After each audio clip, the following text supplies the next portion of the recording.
You know, it's been a rather interesting couple of months for me here on the channel. A lot of crazy stuff seems to keep happening to me on a rather consistent basis, but during this time period, it's made me realize something, that I have a lot of unfinished business to attend to, and that the only way for me to truly find peace with myself is to finish what I have started. Which is why in today's video we will be jumping back into the wonderful world of DC animation with a review on Batman: Mystery of the Batwoman. Released in 2003 and directed by Kurt Gaeta, Batman: Mystery of the Batwoman is the fourth film in the DC animated universe, and the last film that I would say is truly 100% canon to this universe. Yes, we will get movies such as Batman and Harley Quinn and Justice League vs. the Fatal Five, but there's often a lot of debate online as to whether those films are truly canon or not to this universe. Hence why I say that this film is the last truly 100% canon film to this universe. Mystery of the Batwoman is a rather interesting film, as it's kind of the forgotten film within its universe.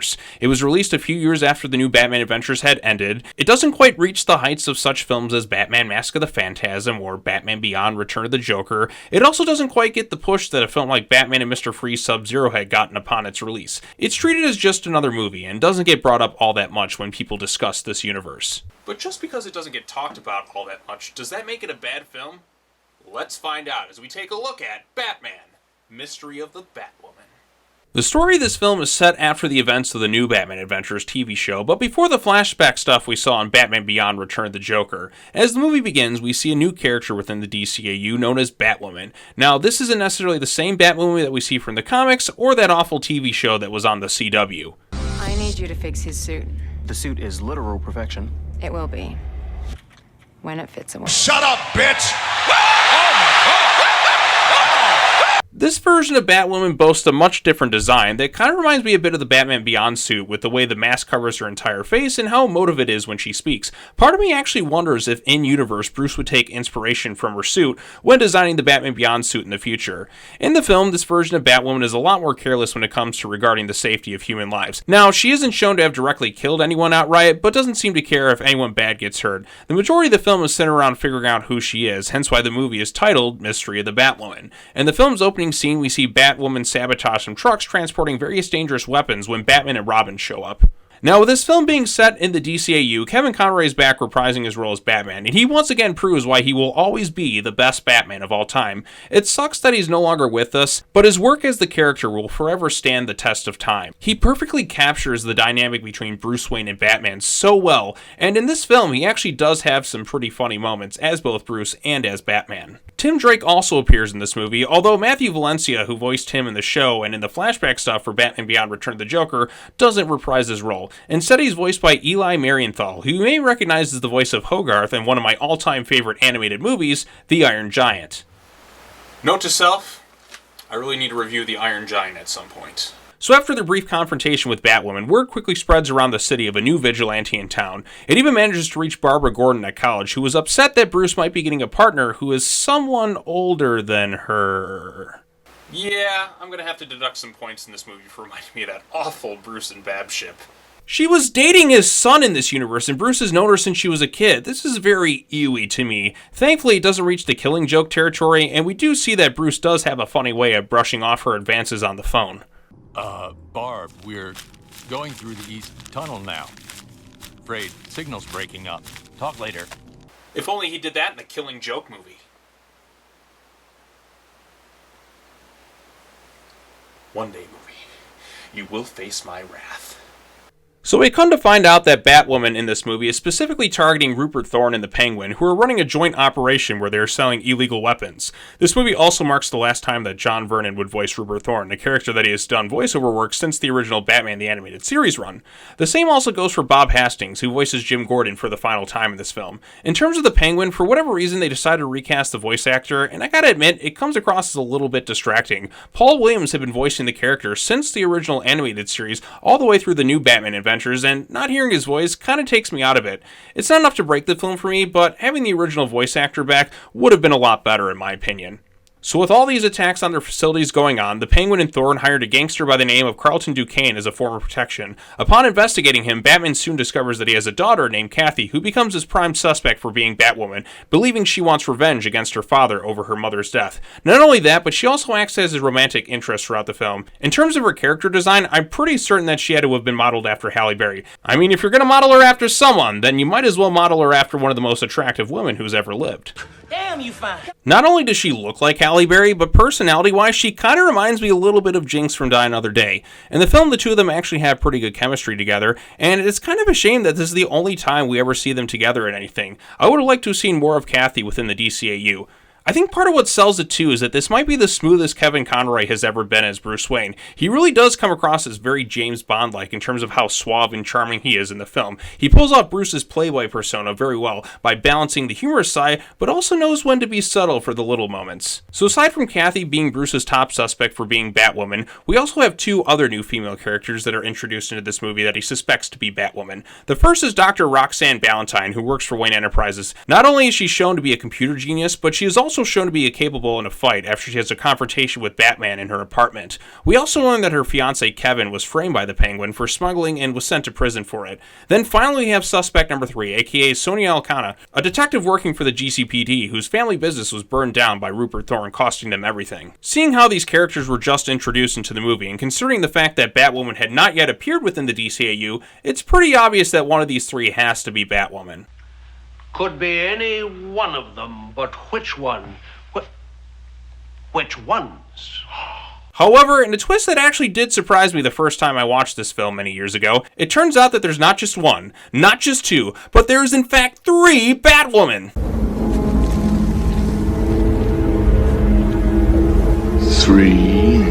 That's right, Tim Curry. It turns out that Kathy, Roxanne, and Sonia all are in fact Batwoman. Roxanne was the brains, Kathy had the funds, while Sonia had the scheme and the will to make it happen. With each of them having a legit motive for wanting to take down one of the villains, they decided to work together and make it seem like there was just one Batwoman. However, since they continued to cause Thorne, Penguin, and Carlton Duquesne so many problems, the villains decided to bring in someone else to take down Batwoman, and that was none other than Bane. That's right, Bane is in this movie, this time voiced by Hector Elizondo, instead of Henry Silva from the other DCAU shows. Not sure why they didn't bring Henry Silva back, but Hector Elizondo does a pretty serviceable job as Bane. With Bane now working with the others, he manages to set a trap for Batwoman when she tries to plant a bomb on a ship carrying their illegal weapon supply into international waters. He then unmasks her, revealing to them that she is Kathy Duquesne, much to the surprise of everyone, including her own father. With Kathy in trouble, Batman, Robin, and the 2 other Batwomen soon attempt to rescue, which leads to the big final action set piece of the movie. The final action scene is pretty decent. We get to see Batman face off against Bane on top of a sinking ship that's on fire. Carlton Duquesne actually has a bit of a redemptive moment where he saves his daughter, and we would get to see Thorne and Penguin get some sort of comeuppance. In the end, though, Sonia is forced to leave the GCPD for being Batwoman. However, Batman presents her evidence that will free Roxanne's fiancé from jail, while Kathy's father agrees to testify against Penguin and Thorne. Then the movie ends when Bruce shows up, looking like Jake Ryan in 16 Candles, to meet with Kathy, and they drive off together. This ending feels straight out of a James Bond movie. Hell, they even have their own Bond song equivalent called Betcha Never, that plays all over the credits, which I will admit is kind of catchy. Betcha Never. Sorry about that. So that was Batman Mystery of the Batwoman, and after revisiting again after all these years later, I actually had a little bit of fun with it, I'm not gonna lie, but I can totally understand why this one gets kind of forgotten. I think what really holds this movie back compared to some of the other DCAU films is that it doesn't really have the heavier elements that those other films might have had. With Mask of the Phantasm, we really got to see Bruce's character explored more, and we got some pretty powerful stuff with him wanting to give up becoming Batman in favor of settling down with Andrea.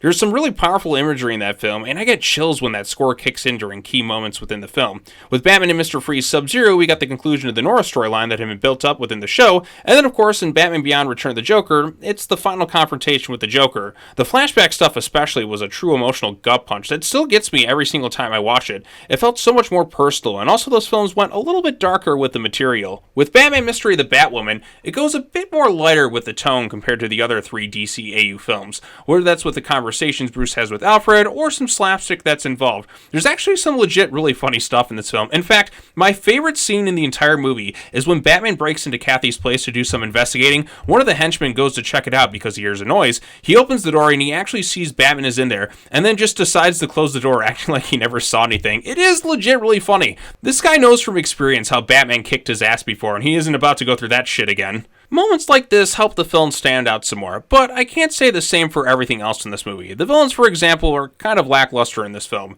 Thorn and Penguin are just trying to make some arms deals, and Bane gets brought in kind of late into the movie and isn't given much to do. I've seen these characters utilized in better storylines within the DCAU already. With Penguin, I think back to the episode Birds of a Feather. With Thorn, I think of the Two-Face two-parter. And with Bane, I think of the original Bane episode in Batman the Animated Series. Lastly, there's Carlton Duquesne, who's just kind of another gangster in this thing, but at least they do give him a bit of a redemptive moment when he saves his daughter to make him a little more interesting. In terms of the three Batwomen in this film, I do like how each of them in some way has a separate reason for wanting to get involved.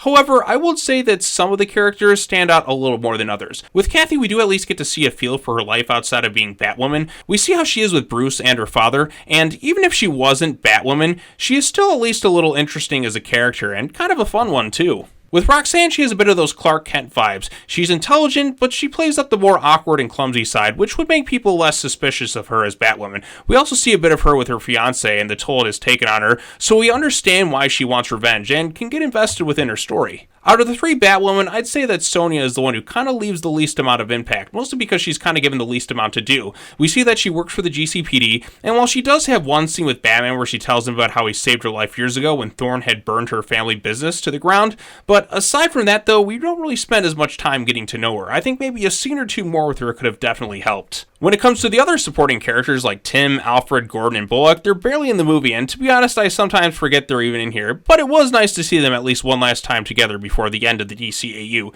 In terms of the animation style, this is modeled after the new Batman adventures, but the animation is a little bit brighter and has a bit more energy to it. The score also isn't all that memorable and makes me wish Shirley Walker was still doing the music, but really other than that, this is a perfectly fine straight-to-video animated DC film. It doesn't reach the heights of Mask of the Phantasm or Return of the Joker, but I might actually enjoy this one a little bit more than Batman and Mr. Freeze Sub-Zero upon my most recent rewatch. It's not the best of these movies, but it isn't one of the worst either. It tries to be a fun little Batman movie and doesn't seem to aspire to be anything more than that, which is totally fine. Not every movie needs to be overly dark and depressing, and sometimes going in a bit of a different direction can be the right move for a series. Yeah, this one doesn't try to push the envelope like some other DC animated films do, but if you want to see another adventure with DCAU Batman that feels like a longer episode of the new Batman adventures, then spending an hour and 15 minutes watching this film is a good enough way to pass the time. And done. Well, that's going to wrap it up for my review of Batman Mystery of the Batwoman. It's actually a pretty decent film overall, and it kind of makes me wish we would have gotten a little bit more of Batwoman within the DCAU, but I guess it just wasn't meant to be. However, on the plus side, though, it's nice to review one of these movies without some sort of crazy shit going on for once. I guess I'm going to be okay. Usually the last couple of times I've said something, some ironic punchline has come to attack me or some shit like that, but, you know what? I'm just going to go on a high note. Thank you so much for watching this video. Really appreciate it. Be sure to comment, like, subscribe to the YouTube channel, all the other fun stuff. And post your comments down below. Let me know what you thought of Batman Mystery of the Batwoman. Be sure to stay tuned next time. We're going to be taking a look at, you know what? You'll just have to wait and see. Thank you so much for watching, everybody. Really appreciate it. And as always, take care now. Bye-bye then. And I will see you all in the next video. Peace out.